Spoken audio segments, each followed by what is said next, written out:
छाता कहाँ रखता है अपना? छाता वही रखता होगा कहीं पे। कबर्ड। हाँ दिख गया। ठीक है। मुझे बता दो, मैं वही करूँ। तुम लोग के पास कौन कौन है? वो साले को प्रीतम लेके आ रहा हूँ लोग को।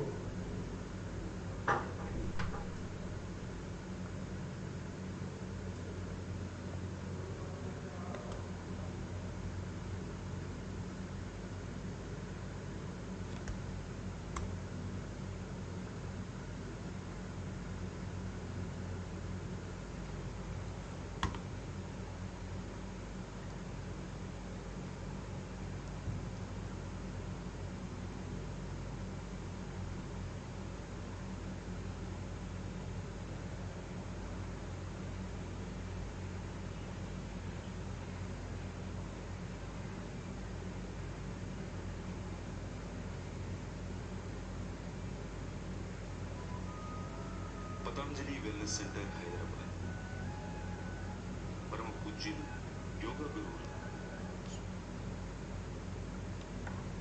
खुश आमदीद, खैर मकदम और वेलकम है आप सभी सामईन व नाजरीन का आपके अपने ही पसंदीदा यूट्यूब चैनल रिजवान ज़हीर पर। आवाज़ क्लियर आ रही है, स्क्रीन शो हो रहा है?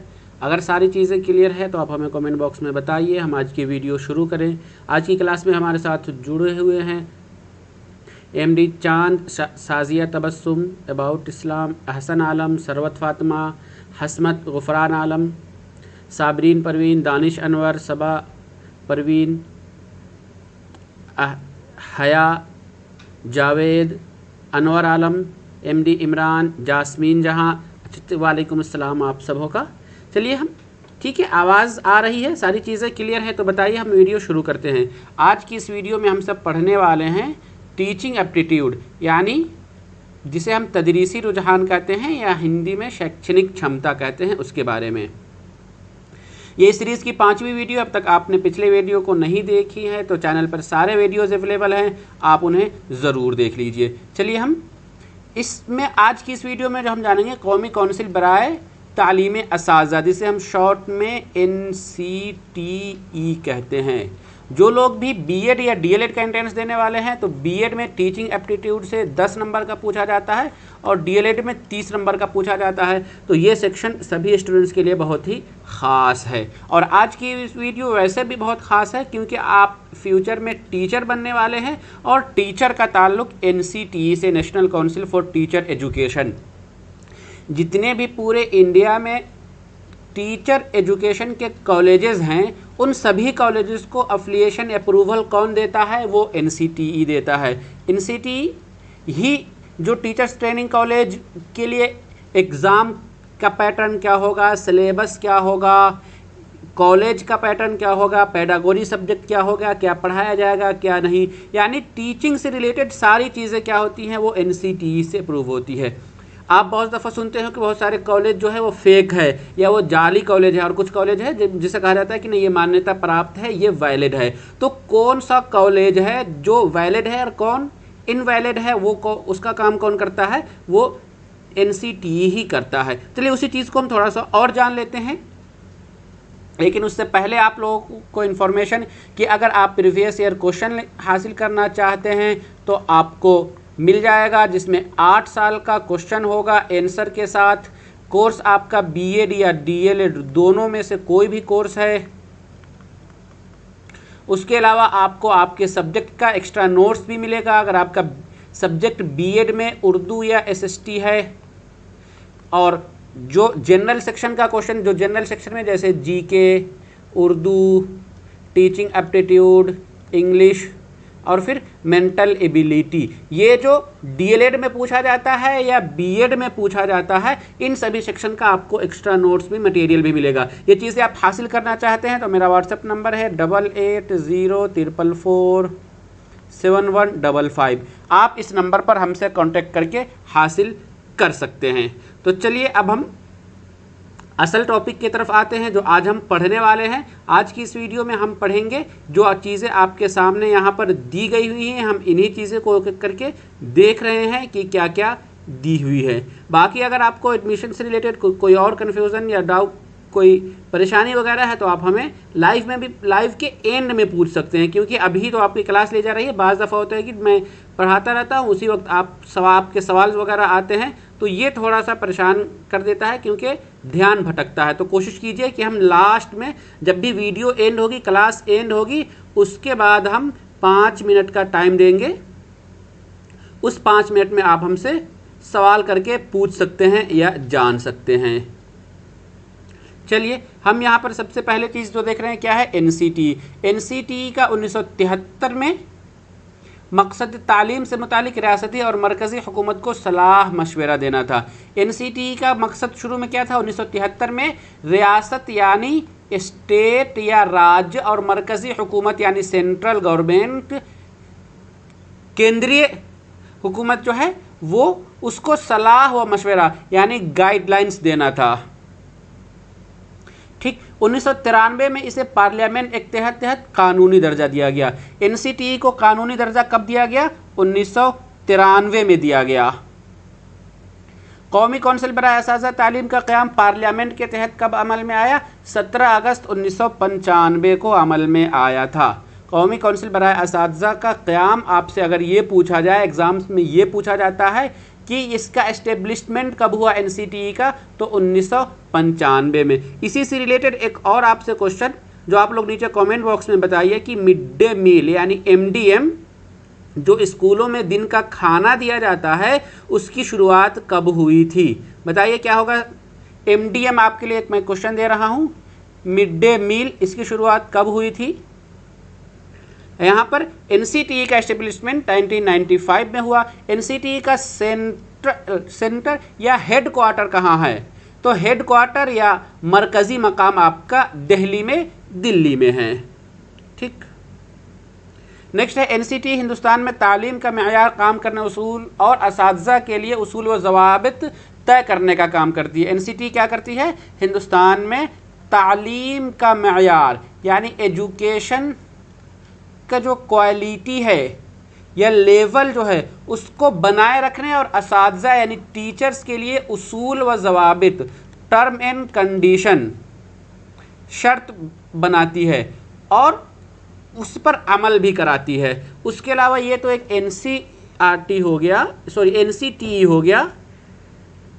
एनसीटी के बाद एक और उसी से मुतालिक ये एनसीटी आपका सभी को लेवल का पूरे हिंदुस्तान में सभी कॉलेजेस को ये दर्जा देता है, लेकिन स्टेट लेवल पर भी सभी का एक अपना होता है। सभी स्टेट में एक ऐसी कमेटी होती है या हम कह लें कि ये ऐसा ऑर्गेनाइजेशन है जो स्टेट लेवल पर काम करता है अपने स्टेट के कॉलेजेस वगैरह को एफिलिएशन देने को और कॉलेजेस वगैरह को मान्यता देने को। तो वो जो स्टेट लेवल का होता है वो क्या होता है, State Council of Educational Research and training. जो स्टेट के टीचर्स होते हैं स्टेट स्कूल के, उसको उनको ट्रेनिंग देना, या डाइट जो होता है डिस्ट्रिक्ट वाला वो होता है उसको, या pre education, post education, sorry pre in service teacher और प्री सर्विस टीचर को जो होता है स्टेट लेवल का जो काम करता है वो होता है वो एससीईआरटी का काम होता है। इसका क़याम कब अमल में आया था, 1979 को 5 जनवरी में। ठीक, नेक्स्ट है एनसीईआरटी। अब एक एनसीईआरटी ये भी ज़रूरी है आपके टीचिंग के लिए। वैसे मैं इस चीज़ को इससे पहले की कई दूसरी वीडियो में भी बताया था, फिर से दोबारा से भी इस वीडियो को मैं यहाँ पर बता रहा हूँ। एससीईआरटी के बारे में, एनसीईआरटी के बारे में, जिसका फुल फॉर्म होता है national Council of Educational Research and training, जिसका क़याम कब हुआ, 2 सितंबर को 1961 में। ठीक, एनसीईआरटी की एक अलग से वीडियो मैंने बनाया था, वो बना दिया था, आप उसे भी देख लीजिए। लेकिन यहाँ पर भी आप थोड़ा सा जान लीजिए क्योंकि एनसीटी का ताल्लुक, एनसीटीई का ताल्लुक टीचर एजुकेशन से है और एनसीईआरटी क्या करती है, वो करिकुलम निसाब बनाती है स्कूल में पढ़ाया जाने वाला।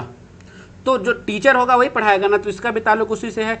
एनसीईआरटी का हेडक्वार्टर दिल्ली में है, उसके ब्रांचेस कहाँ है, अजमेर में, भोपाल में, मैसूर में, भुवनेश्वर में। NCERT का फुल फॉर्म क्या होता है? National Council of Educational Research and training. यहाँ पर जो ऑफ है आप इसे याद रखिएगा, आपके एग्जाम में इसी को फंसाने के लिए 4 या कुछ और भी करके एग्जाम में दे दिया जाता है। ठीक, ये और जो ये इसका जो ब्रांच है, 4 ब्रांच है, इसको रीजनल सेंटर भी कहते हैं, RIE के नाम से जाना जाता है। ठीक,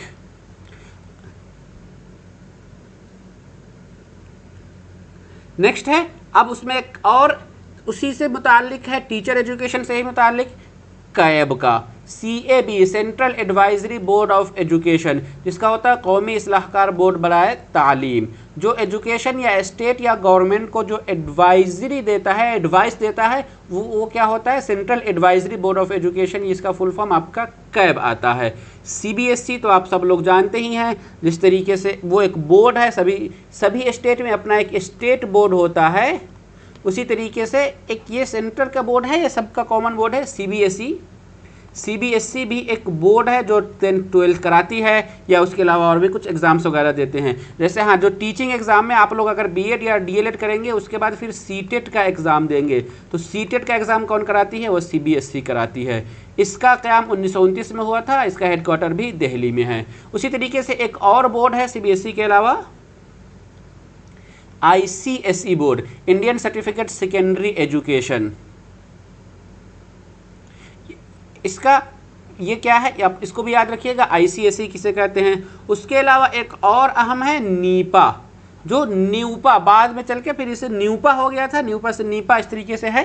तो national Institute of Educational Planning and administration, education से रिलेटेड जो प्लानिंग्स वगैरह होते हैं, फाइनेंशियल जो चीज़ें होती हैं, वो क्या काम करता है? वो नीपा के ताल्लुक से होता है। ठीक, चलिए, क्या है, टाइम बहुत ओवर चल रहा है। अच्छा, आप लोगों को वीडियो मेरी नहीं जा रही है,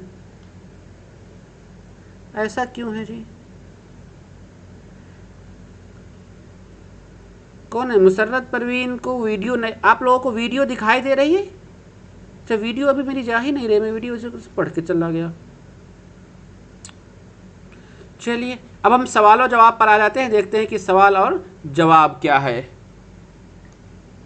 वीडियो आ तो रही है, वीडियो चल भी रही है।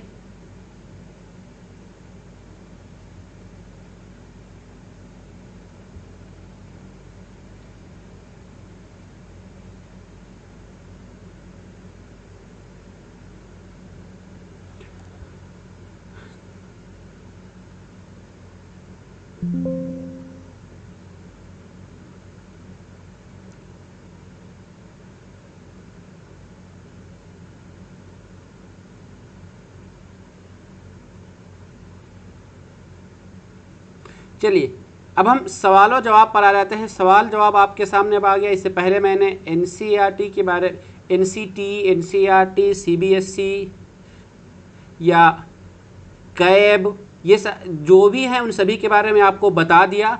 अब मैं उसके बाद आप लोगों को अब उसी से मुतालिक सवाल और जवाब पूछता हूँ रोज़ाना की तरह।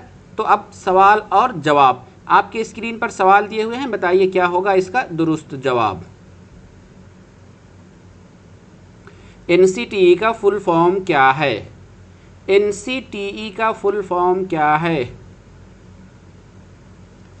National council for teacher educator, national council for teacher education, national council for teacher educator या national council for training education. NCTE का फुल फॉर्म क्या हो, बताइए क्या होगा सही जवाब।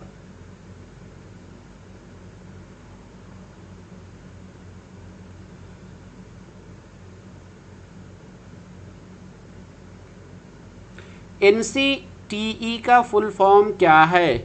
National council for teacher educator, national council for teacher education, national council for teacher educator या national council for training education. बताइए क्या होगा सही जवाब। NCTE का क्वेश्चन नंबर 1 का क्या होगा आंसर? आंसर कीजिए।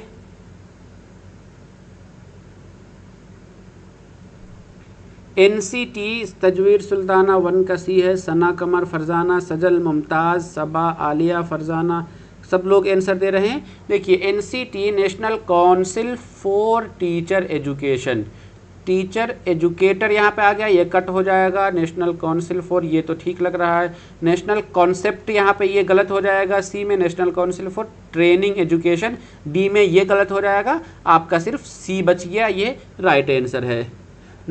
सॉरी क्या सी तो नहीं है जी, हाँ नेशनल काउंसिल बी आपका बच रहा है। National council for teacher Education B right answer होगा।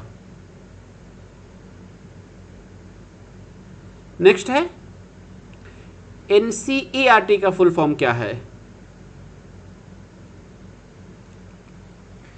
National Council of Educational Recruitment and Training, National Council of Educational Research and Training, National council for Educational Research and Training, National Council of Educational Rural training.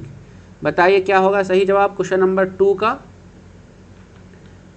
Murtaza है, वसीम है, दिलदार हुसैन, मुस्कान, गौरी खान, मुसर्रत परवीन।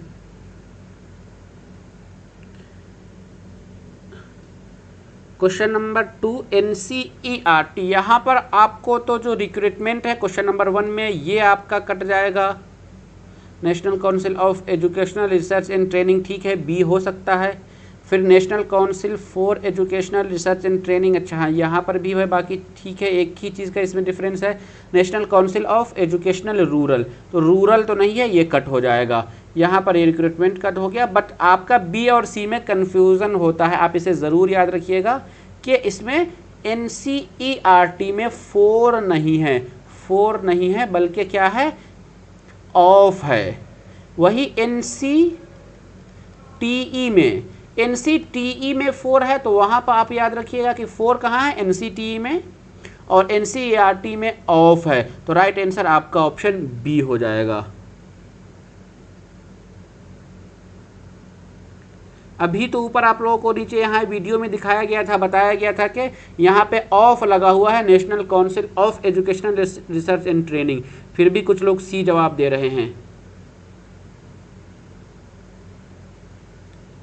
चलिए आगे बढ़ते हैं। Question number 3, cab का full form क्या है? Central Advisory Board of education है, या फिर सेंट्रल एडवाइजरी बोर्ड, अच्छा हाँ इसमें ये एडवाइस है, एडवाइजरी है, एडवाइजरी बोर्ड ऑफ एजुकेशनिस्ट है, यहाँ पे ये फ़र्क आ गया। Central Advisory Board of educator, तो देख लीजिए यहाँ पर सेंट्रल एडवाइस, और पहले में ये कट जाएगा, ये गलत है। Central Advisory Board of education, हाँ ये सही हो सकता है। मैं आगे देखते हैं। Central Advisory Board of educationist में ये जो एजुकेशनिस्ट दिया हुआ है ये गलत है। फिर central Advisory Board of educator में ये जो एजुकेटर दिया है ये गलत है। बच गया आपका option B, Central Advisory Board of Education, ये राइट आंसर है। आगे बढ़ते हैं। सीबीएसई का फुल फॉर्म क्या है? सीबीएसई, ये तो बच्चा वाला क्वेश्चन है, इसको तो सब कोई कर लेगा। क्वेश्चन नंबर 4 में सीबीएसई का फुल फॉर्म क्या है? Central board of secondary education, central board of social education, central board of school education, central board of science education. Question number 4, अच्छा डी नहीं दिख रहा है, ओके अब दिख रहा है। सीबीएसई का फुल फॉर्म क्या है? सीबीएसई बोर्ड से आप लोग बहुत सारे स्टूडेंट्स ने कोर्स किया होगा। हम जानते हैं कि बोर्ड हिंदुस्तान में कई सारे मशहूर बोर्ड है जो स्कूलिंग कराता है, जैसे सभी स्टेट में अपना एक स्टेट का बोर्ड होता है।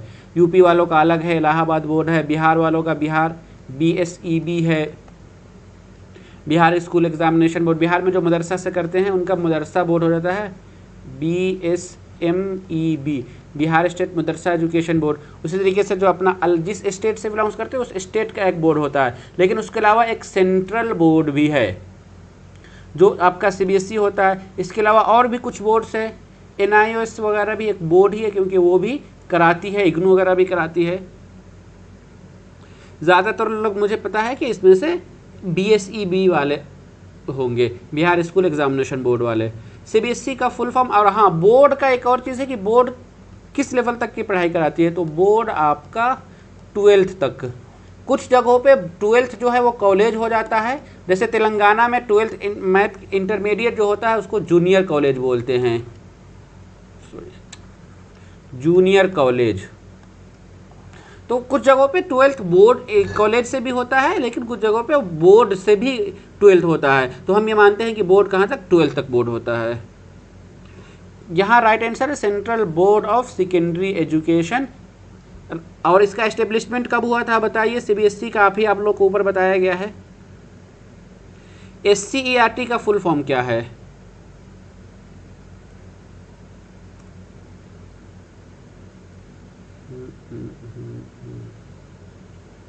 एक थोड़ा छोटा करके, SCERT का फुल फॉर्म क्या है?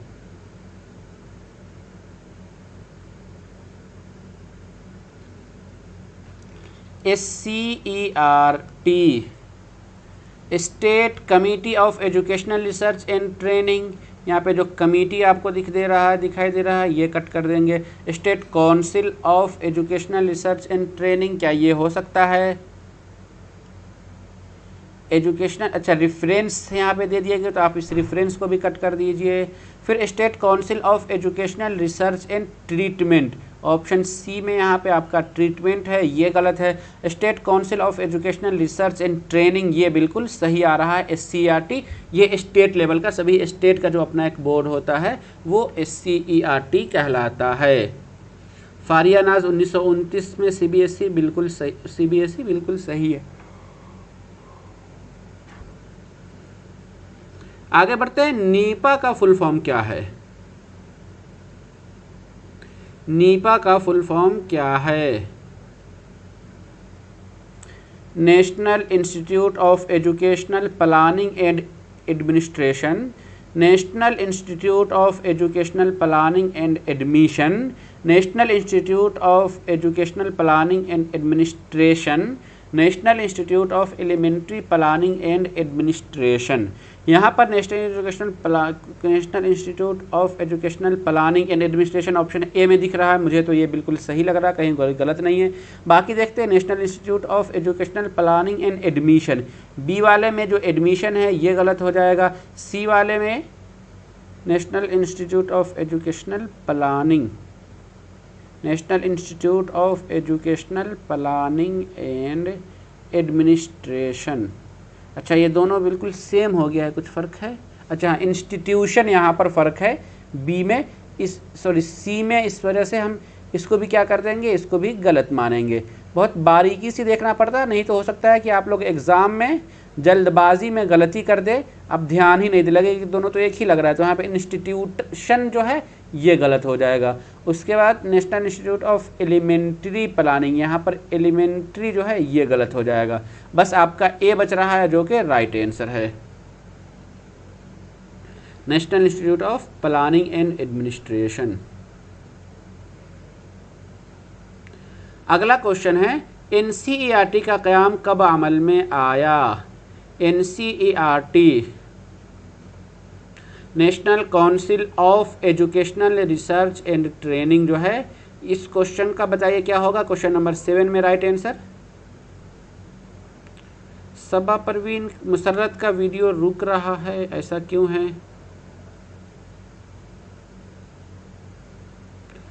इस NCERT का क़याम कब अमल में आया? 1960, 1961, 1962 या फिर 1965? NCERT का क़याम अमल में आया। NCERT राइट आंसर आपका ऑप्शन बी हो जाएगा, 1961। अच्छा नेशनल करिकुलम फ्रेमवर्क आप लोगों को पढ़ाया गया था। NCF अभी फ़िलहाल स्कूलों में जो NCF कौन सा चल रहा है, 2005 वाला चल रहा है। और इस NCF को तैयार किसने किया था? जो अभी स्कूल में सिलेबस पढ़ाया जा रहा है हमारे जितने भी बोर्ड के स्कूल में, तो वो NCERT ने ही तैयार किया था। आगे बढ़ते हैं, SCERT का क़याम कब अमल में आया? SCERT 1979, 1989, 1992 या फिर 1968? क्या होगा राइट आंसर क्वेश्चन नंबर 8 का? SCERT का क़याम कब अमल में आया?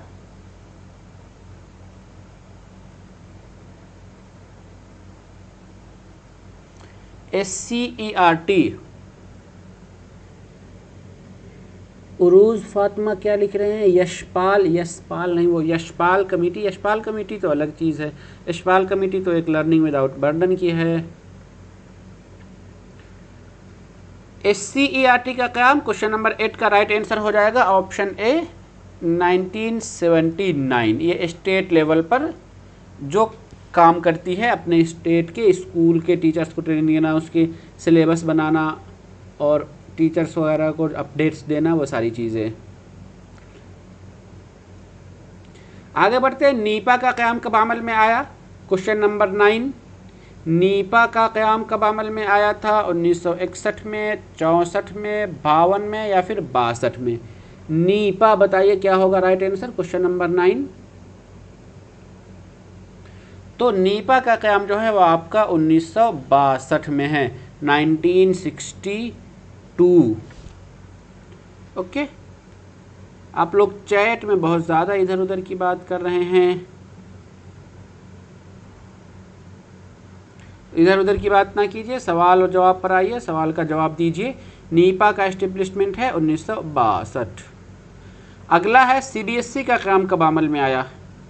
ये क्वेश्चन तो ऊपर आ गया था, नहीं आया था, मैंने ऑप्शनली आपसे पूछा था। CBSE का फुल फॉर्म था ऊपर दिया हुआ, अब उसी का क़याम यानी एस्टेब्लिशमेंट है 1927, 28, 29 या फिर 26।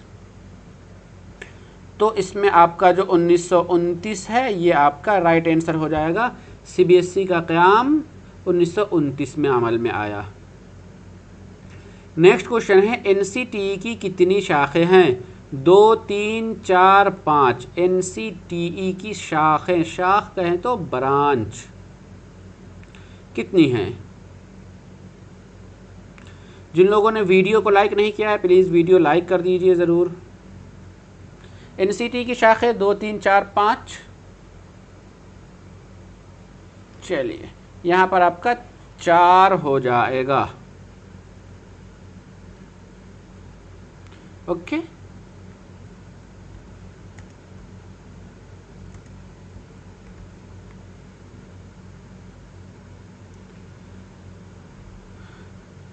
इसे रीजनल इंस्टीट्यूट के नाम से भी जानते हैं। NCTE का जो ब्रांच है उसे रीजनल इंस्टीट्यूट के नाम से भी जाना जाता है, RIE शॉर्ट में उसे कहते हैं। ठीक, चलिए आगे बढ़ते हैं नेक्स्ट क्वेश्चन की तरफ।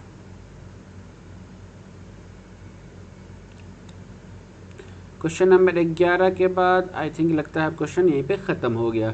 बस आज की इस वीडियो में 11 ही क्वेश्चन था। उम्मीद करता हूं कि आप लोगों को भी वीडियो पसंद आया हो। वीडियो पसंद आया तो वीडियो को लाइक कीजिए, और आप नए हैं, अभी तक आपने रिजवान ज़हीर यूट्यूब चैनल को सब्सक्राइब नहीं किया है तो ज़रूर सब्सक्राइब कीजिए और बेल आइकन को भी प्रेस कर दीजिए ताकि हमारी सभी वीडियो की नोटिफिकेशन आपको इजीली मिलती रहे। और अगर आपका कोई डाउट या कन्फ्यूज़न वगैरह है तो आप हमें यहाँ पे कमेंट बॉक्स में अभी पूछ सकते हैं। 5 मिनट का अभी आप लोगों को वक्त दिया जा रहा है। 5 मिनट तक हम अभी लाइव रहेंगे और आपके सवाल को अटेंड करेंगे। ओके, चलिए कोई सवाल वगैरह है, कोई कन्फ्यूजन या डाउट्स वगैरह है तो आप हमें पूछ लीजिए।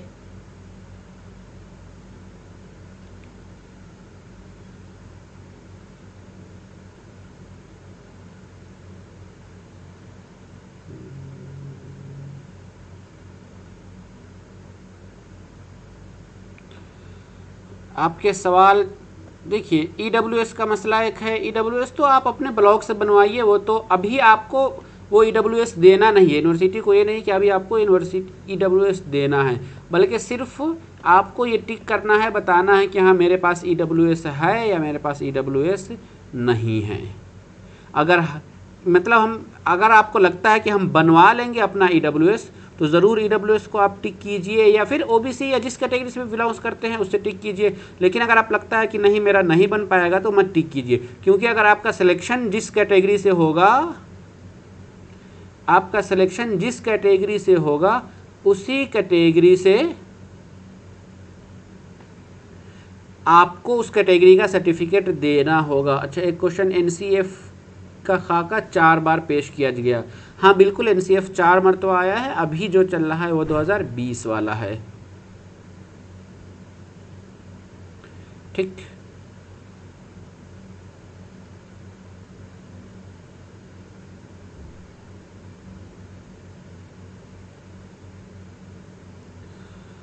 चलिए, और भी कोई क्वेश्चन है?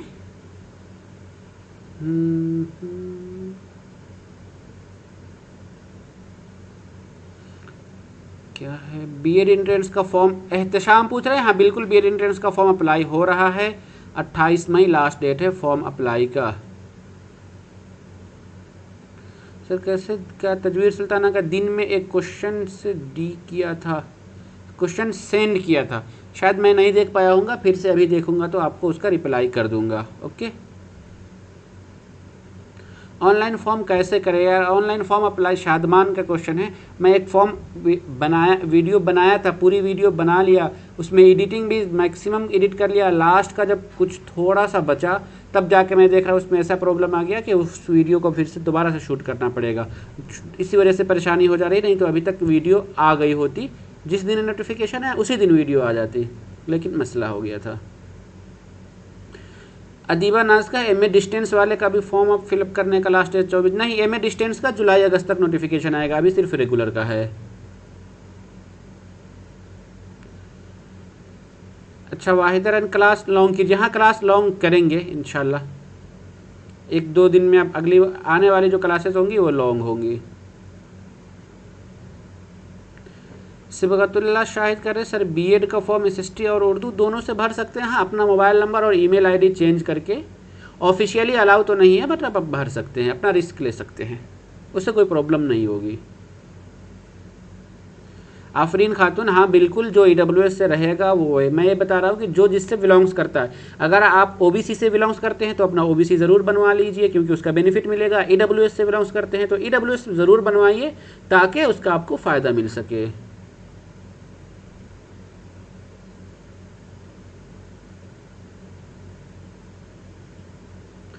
ठीक सर, इंट्रेंस का डेट क्या है? शेख रैयान, इंट्रेंस का डेट बीएड का 21 और 22 जून है। 21-22 जून को बीएड का इंट्रेंस होगा। जास्मीन जहाँ सर गवर्नमेंट जॉब है फादर की तो ईडब्ल्यूएस होगी। देखिए ईडब्ल्यूएस के लिए शायद कि 6 लाख या 8 लाख का एनुअल इनकम है।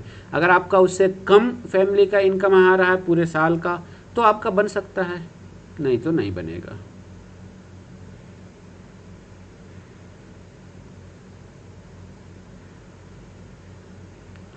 हाँ एसएसटी का 162 सीट ही है। वसीम अख्तर कौन, किसका है?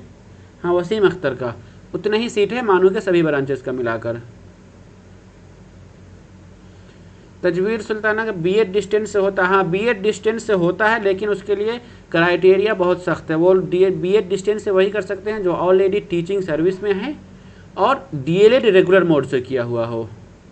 साबरीन परवीन, क्या है मेरा कमेंट नहीं दिखते हैं? दिख रहा है अभी तो दिखा, ये वाला पुराना वाला कमेंट स्किप कर क्या होगा, बहुत फास्ट में कमेंट्स आते हैं।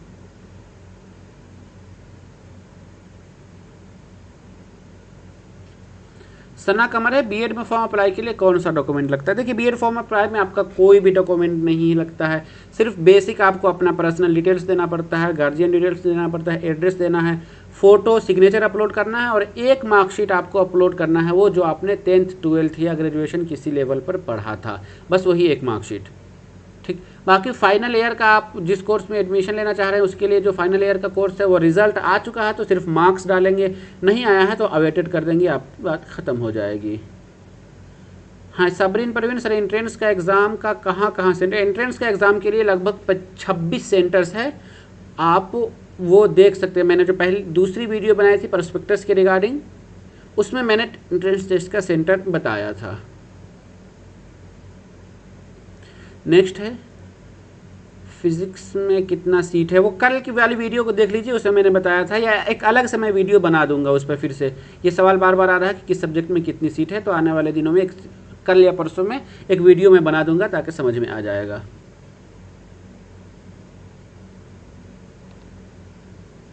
हया, मैं डिप्लोमा भी दे सकती हूँ, क्यों नहीं डिप्लोमा दे सकते हैं, बिल्कुल दे सकते हैं अगर आपकी एज 25 से कम है तो, क्योंकि डिप्लोमा के लिए पॉलिटेक्निक के लिए पॉलिटेक्निक या फिर डीएलएड के लिए मैक्सिमम एज 25 ईयर्स है। मनज़ा मिर्ज़ा एंट्रेंस सेंटर यूपी में है क्या? आप जी बिल्कुल यूपी में है, मुझे लखनऊ में है, संभल में है, ये 2 जगह तो याद है, और भी अगर किसी जगह पे है तो वो देखना पड़े। हाँ, एक और बनारस में है, वाराणसी में, यूपी में सेंटर।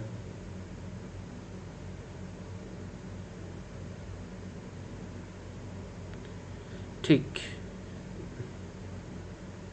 सर, हम लोग का शादमान देखिए जुलाई से सीटेट छूट जाएगा। सीटेट से बहुत ज़्यादा आपको होना भी नहीं पड़ रहा है, क्योंकि अभी आपका एडमिशन होगा तो कोर्स कंप्लीट तो 2 साल के बाद होगा ना, तो किसी जॉब में आप 2 साल के बाद आएंगे, 2 साल से पहले तो नहीं आ सकते हैं। और सीटेट हर 6 महीने पे होता है, तो आप एडमिशन के बाद आपको 4 मरतबा ड्यूरिंग कोर्स में ऑप्शन मिल जाएगा, तो सीटेट के लिए टेंशन नहीं लेना है।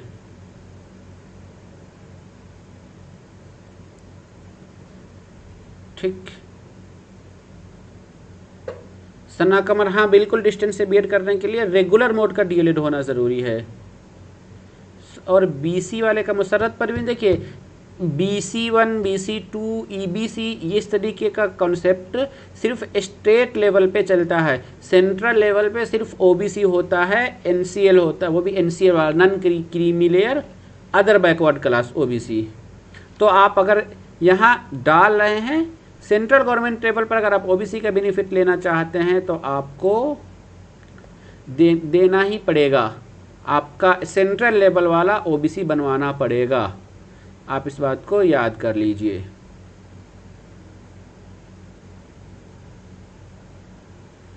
ठीक, और क्या है? दरभंगा में हॉस्टल, इंतखाब आलम का है, दरभंगा में हॉस्टल है। हॉस्टल दरभंगा में अभी अंडर कंस्ट्रक्शन है, देखिए उम्मीद है कि इस बार आ जाएगा। ओके, तो चलिए अब हम इस वीडियो को यहीं पर एंड करते हैं, फिर मिलेंगे इसी तरीके की अगली वीडियो में। तब तक के लिए शुक्रिया, अल्लाह हाफिज़, शब बखैर।